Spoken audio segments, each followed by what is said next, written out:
Good evening, everyone. Good evening, committee members. Now that Councillor Doherty is here, we have the full committee, so we do have quorum. So it is now 6 o'clock and live stream is going. So I will open the meeting and begin the first item on the agenda, which is the election of officers. Just before I do that, I will just run through quickly who is with us from staff this evening.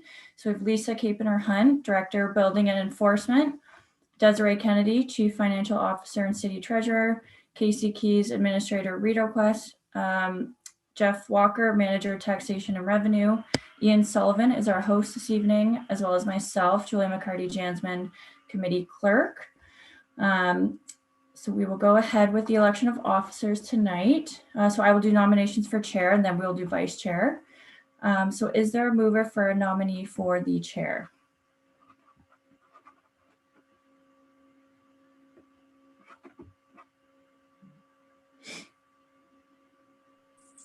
Could you say that again? Is there a nomination for which?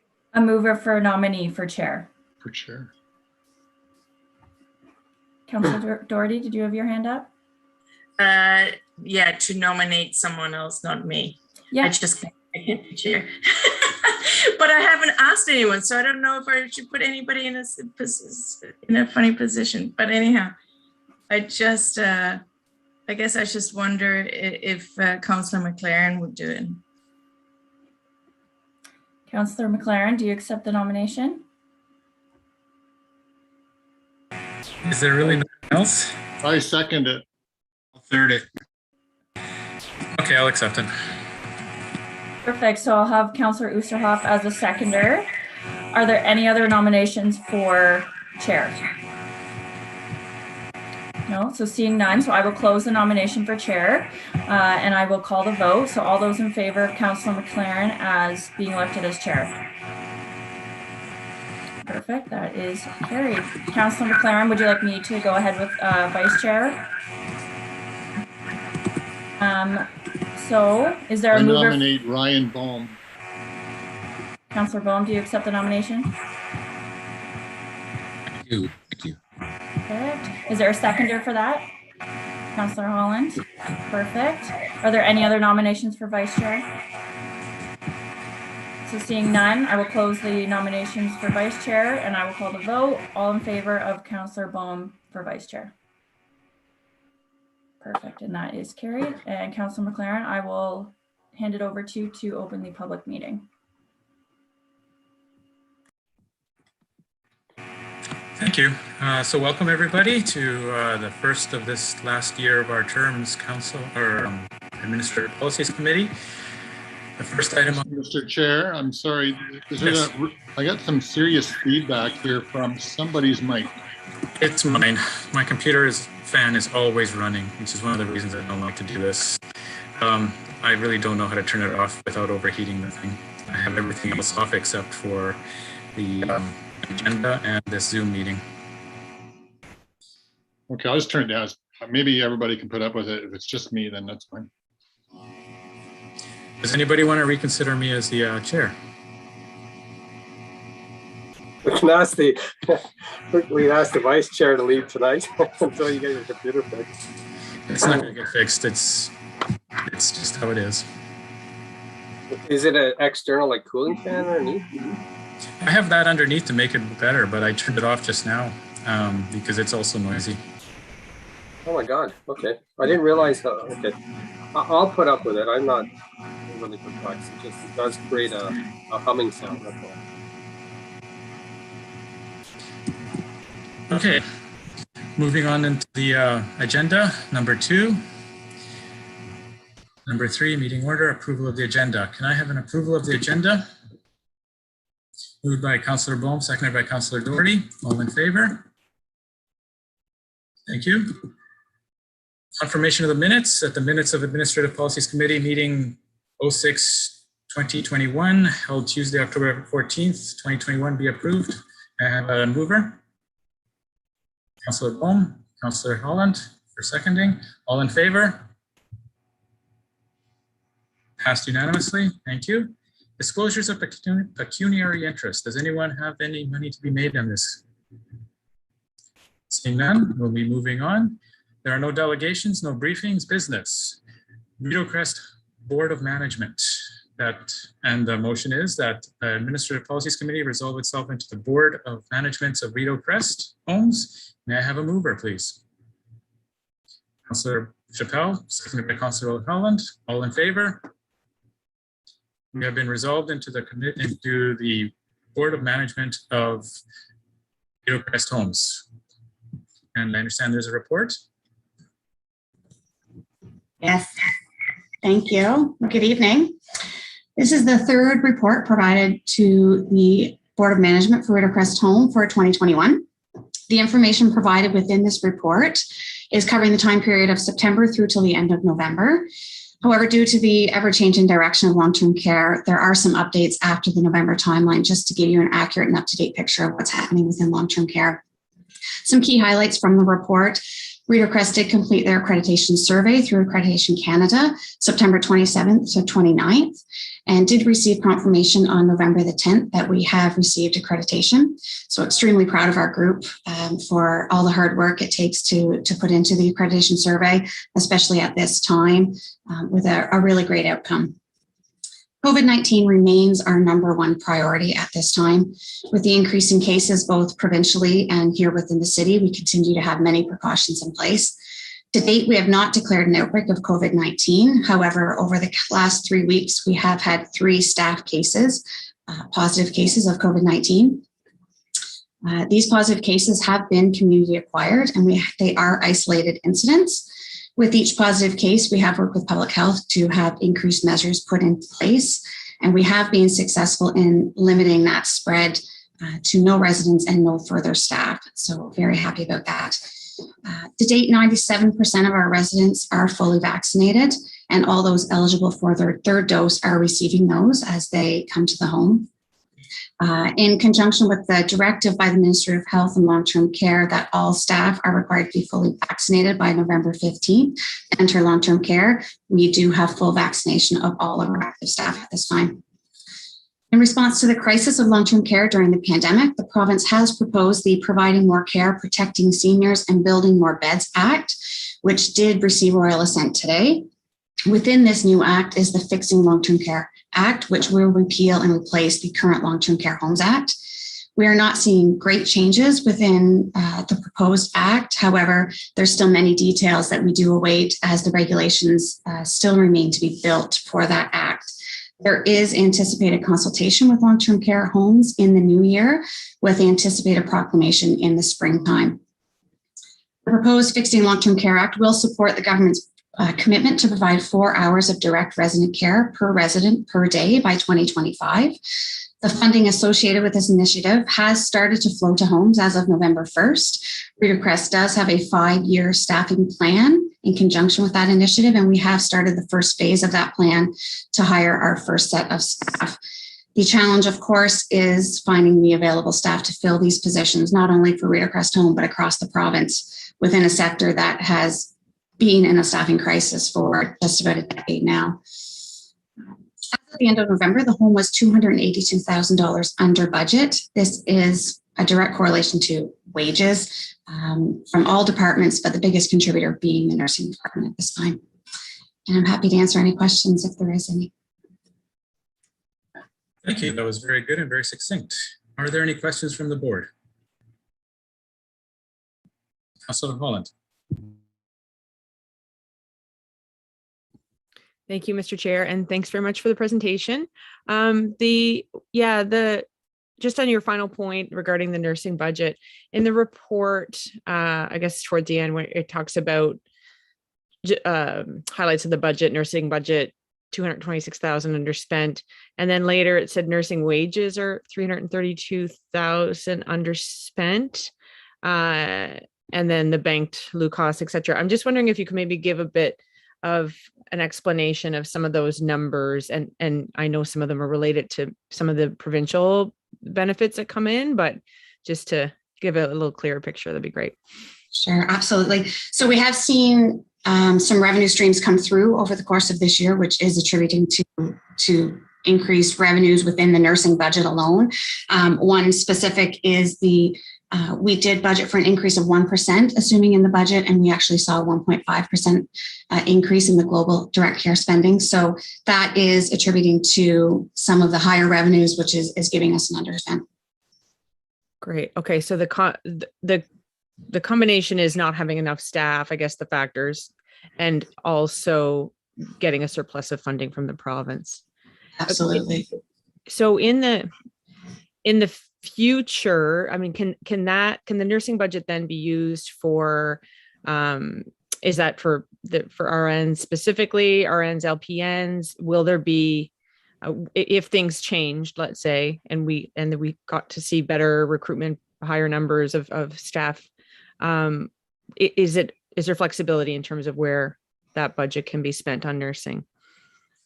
There's flexibility within certain revenue streams within the nursing envelope. So there are 22 funding streams at this time for long-term care homes that can be spent in various departments.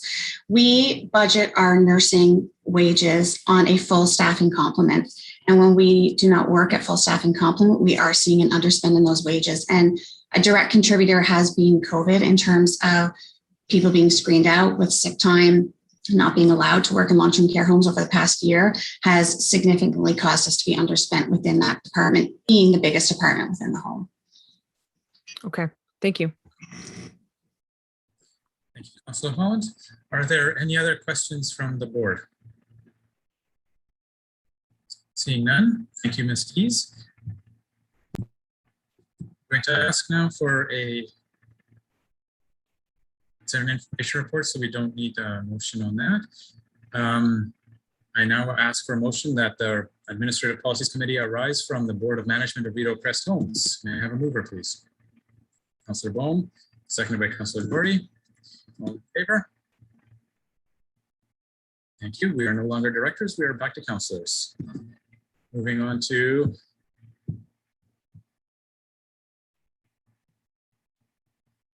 item tax write-offs pursuant to the Municipal Act 2001.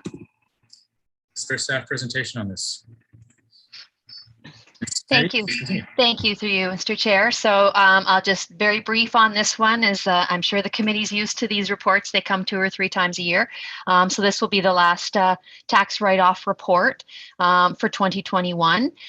This report is reflecting a number of properties that are listed in the exhibit to the report with a total write-off of about $44,000 in total, $33,000, which is actually related to the city's portion. The majority of the properties that are listed in the exhibit are mostly either property class changes that are resulting from a change in use, or where we've got they're unusable due to damage such as fire or ongoing repair. The $33,000, which is the city's share, will be charged against the expenses within the 2021 operating budget. So we do have budget for these amounts, and that will be charged accordingly against that.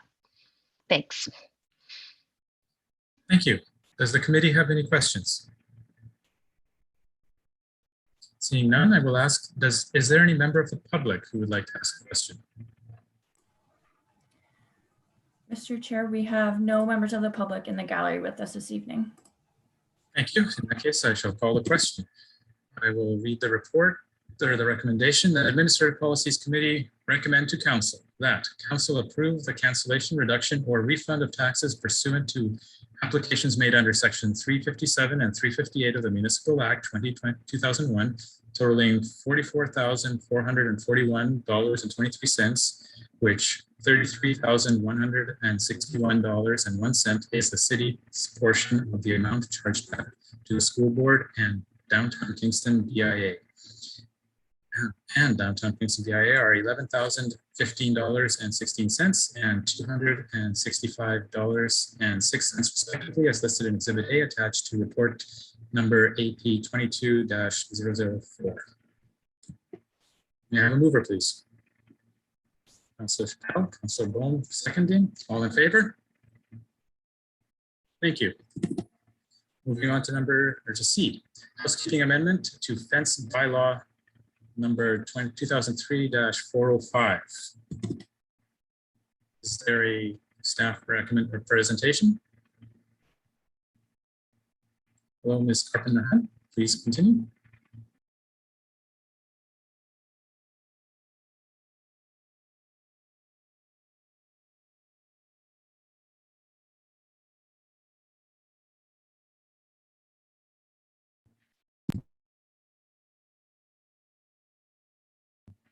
You're muted, Ms. Carpenter-Hunt.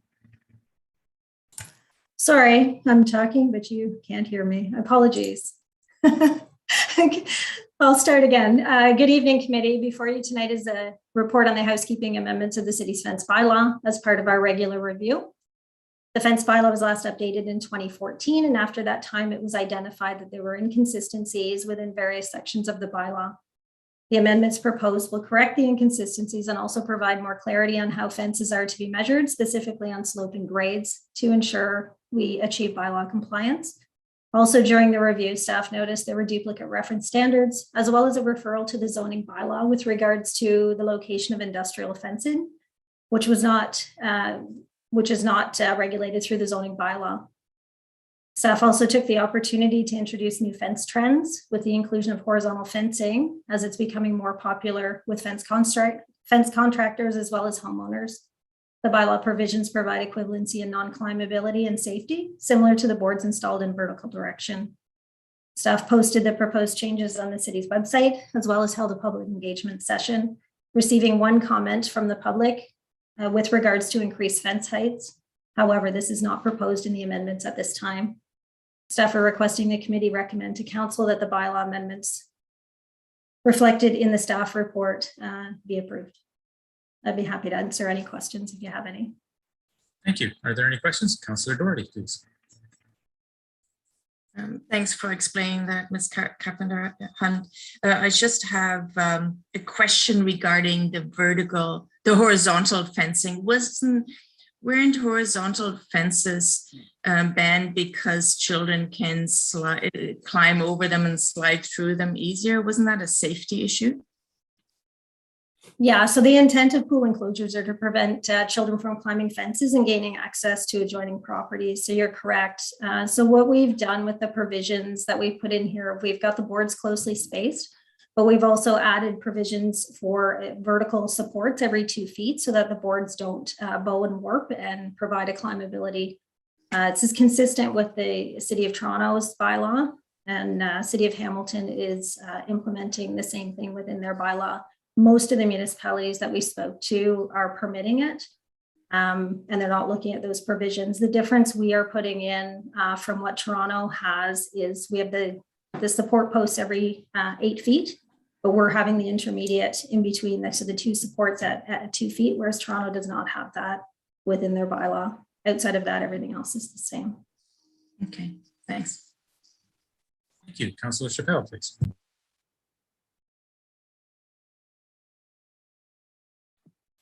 Thank you, Mr. Chair. Ms. Carpenter-Hunt, my question may not be really like the way I read this material. It was more of a cleaning up of some bylaws, and there doesn't seem to be anything contentious in here. So if you may allow me, I'd like to ask a question with respect to trees that align fences.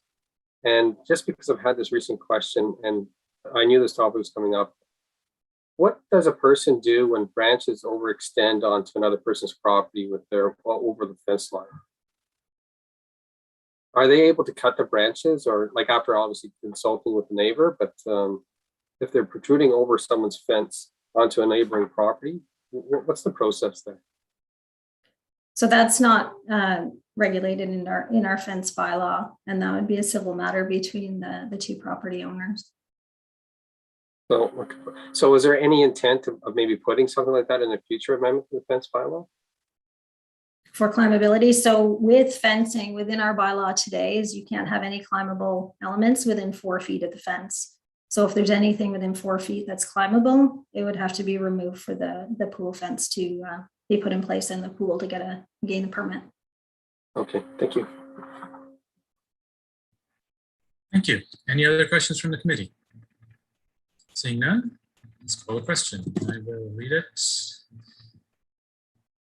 That the Administrative Policies Committee recommend to Council that bylaw number 23-405, a bylaw to regulate fences, be amended as per Exhibit A, draft bylaw to amend bylaw number 2003-405 to report number AP 22005. May I have a mover, please? Councillor Bone, Councillor Holland, all in favor? Thank you. And that passed unanimously.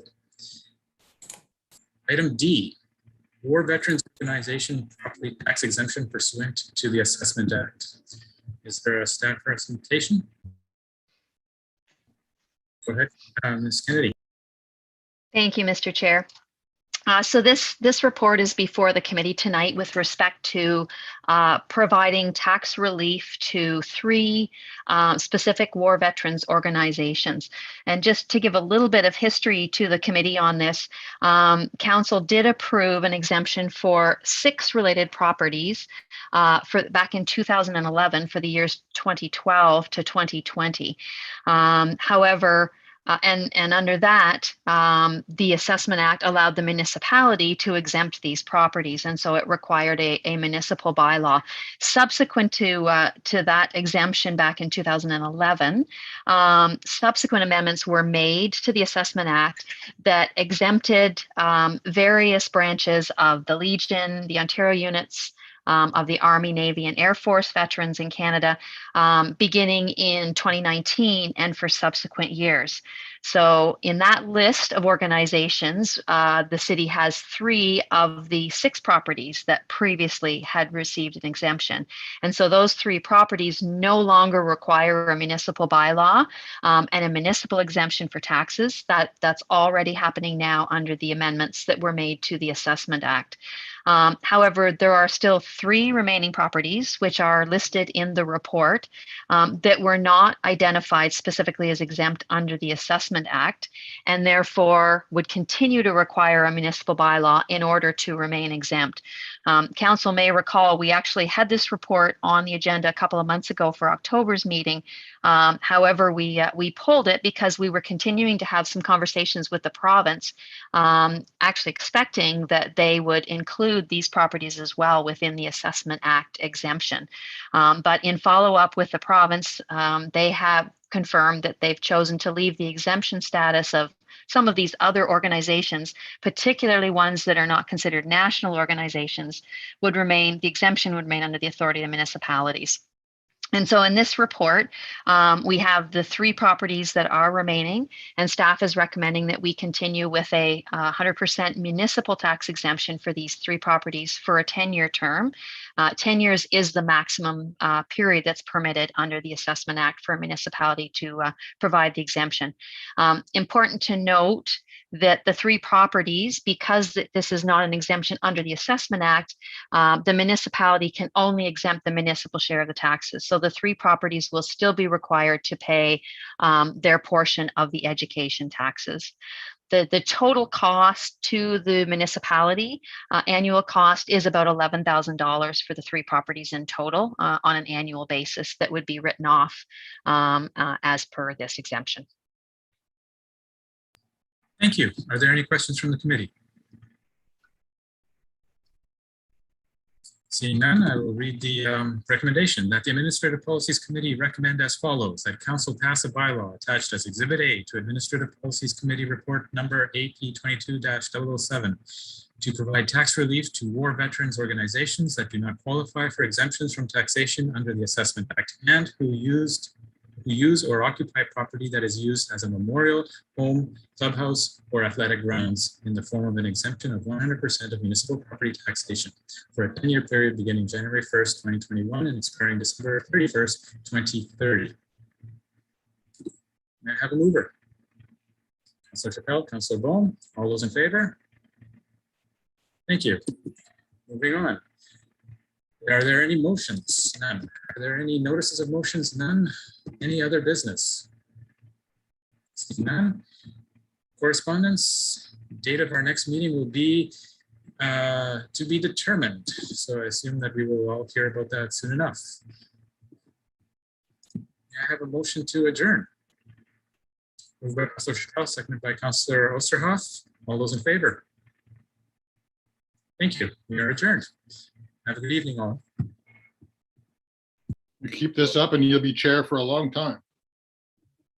Well done, Mr. Chair.